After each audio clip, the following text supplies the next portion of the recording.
Qudata.com. This video is a part of the QuBot editor lessons from Qudata. The lesson illustrates the use of scripts in bots on the example of the BlackJack template. Apart from the standard visual elements covered in other videos, the editor supports the implementation of bot logic using scripts.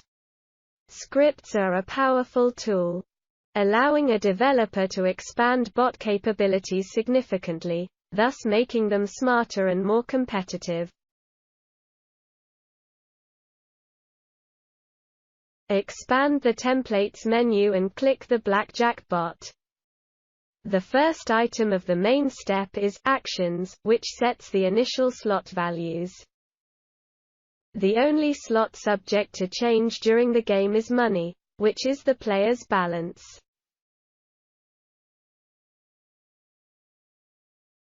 Other slots are URL, prefix and cards. They are set once at the bot launch, and never change. The URL, prefix and cards slots are used for processing the deck. So, let's get down to slots. The URL slot is the address of the server, including the path on the server, where the card images are stored. The prefix slot is an array of card suit symbols. The cards slot is an array of objects with two fields. IMG, for a card value, and PT, for the score when it is in hand.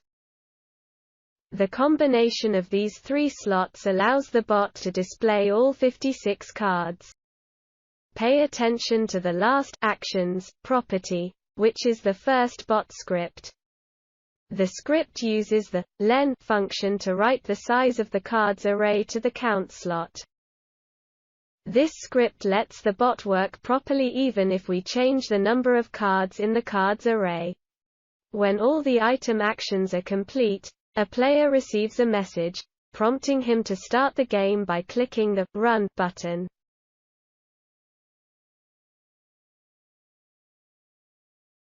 The first game step is Select Bet, in which a player has to bet $10, $100 or $1,000, or to go all in. Let's take a closer look at the Actions item. As it was with the starting screen, it is just at the top of the step. The first script sets both the dealer's and player's score, dealer score and player score, to 0, after which the cards are dealt.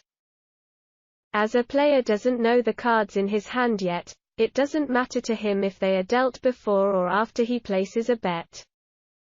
Scripts for the cards dealt to the dealer and the player only differ in the names of the used slots. Now let's focus on the dealer's script.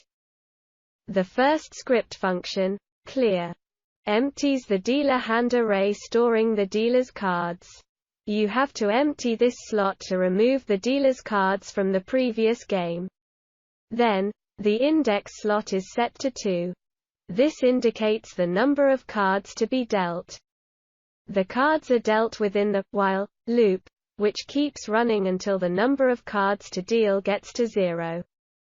Let us analyze the card dealing algorithm. In the first block of the algorithm we are to select a card and a suit. For this purpose, random numbers are written to the CD and PR slots. They span from 0 to the size of the cards and prefix arrays respectively. This limitation arises from the impossibility to take an element outside the array. Once the indexes of the card, CD, and suit, PR, have been obtained, a string with the full card name is added to the dealer hand array. The full card name is obtained by combining the suit and the card name from the corresponding prefix and cards arrays. Please mind that only access by index is used for the prefix array. Since this is a regular array of strings, while for the cards array, the IMG field is additionally accessed through a dot. Then the dealer's score is increased.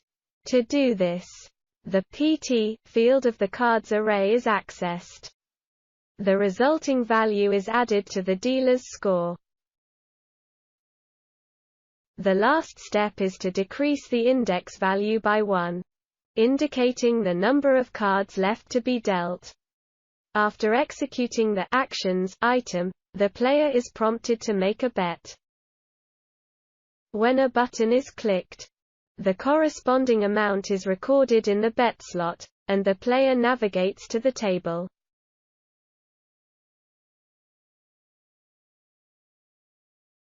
The display of the player's cards is divided into 2 steps, namely dealer table for the dealer's cards, and table for the player's cards.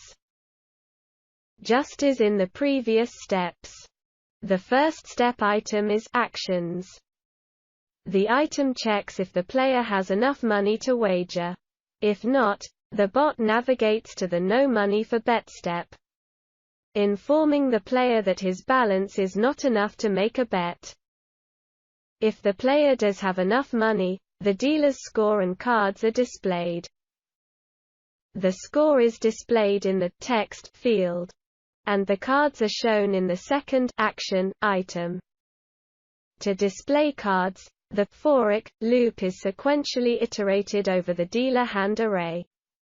Images are added to the message using the image function. To display the image, a link to the server is formed from the URL specified in the first step, and the card name, taken from the array by the for loop.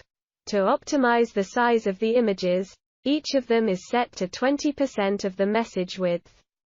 The last step item is the timer, aimed to open the step with the player's cards in a second. The player's score and cards are displayed in a similar way, though the first actions item differs. The first actions item of the step sets the clear to 0. That is because the player's cards can change one at a time. So, the step with the player's cards has to be removed to avoid displaying the dealer's cards several times. After setting clear, 2 checks for the possible game over are made. The first is whether the player's score exceeds 21, in which case the player loses. Or, if the player's score is equal to 21, the game ends.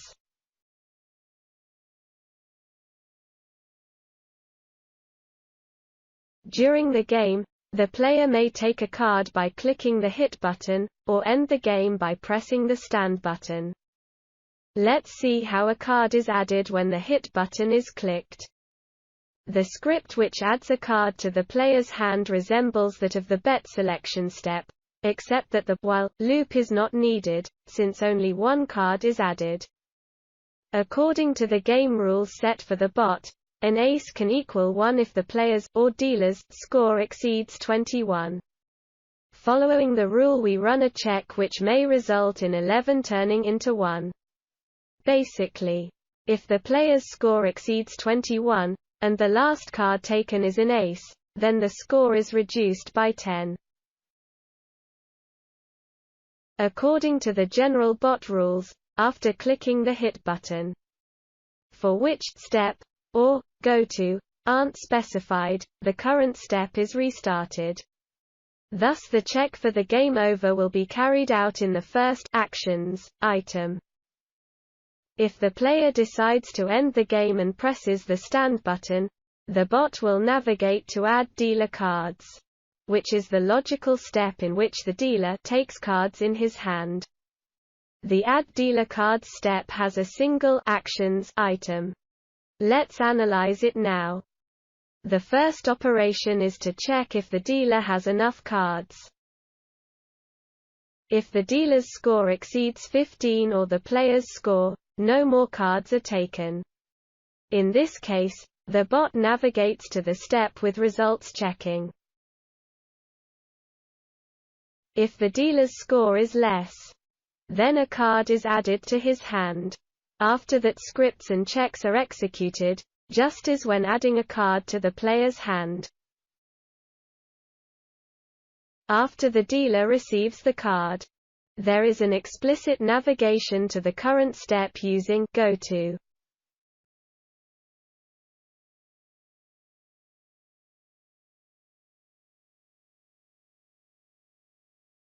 The result of the game is determined in the logical step named check win. The step has only one actions item, which provides for two checks. The first check is whether the player wins. In other words, if the player's total exceeds the dealer's score. The bust is checked at the table step, during the game.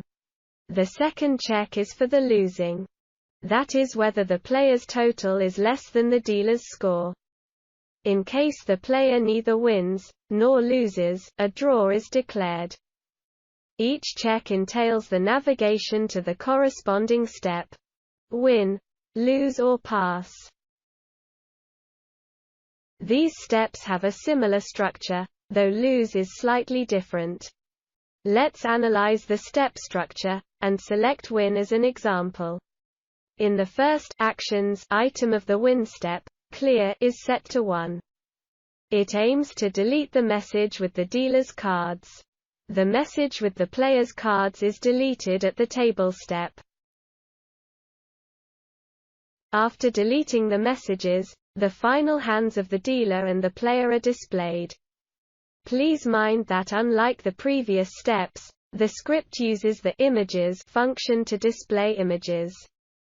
It is required to group the displayed images into two blocks, which are the dealer's hand and the player's hand. If the method is removed, all the cards will be displayed in a row. Upon clicking the Play Again button, the player's balance is increased by the bet, and the navigation to the Select Bet step occurs.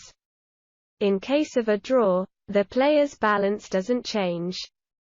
Now let's check what's special about the lose step. In the lose step, the player's balance is updated in a separate actions item, which is located after all visual elements except the buttons. In the actions, it is checked whether the player has any money. If not, the bot navigates to the no money step. In the no money step, the player receives the message that he has no more money.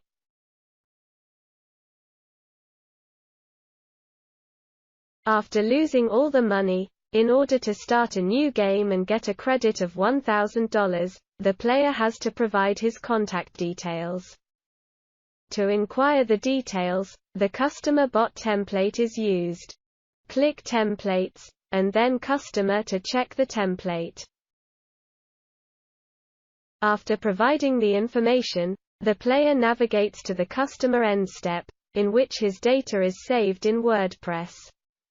While the player can receive $1,000 to his account by clicking on the Get 1000 button. We hope this short video will help you further create neat and functional bots for your website. If you have any questions, you can ask them on the forum page of the plugin. Or contact the Qudata specialists directly. Be creative, and good luck.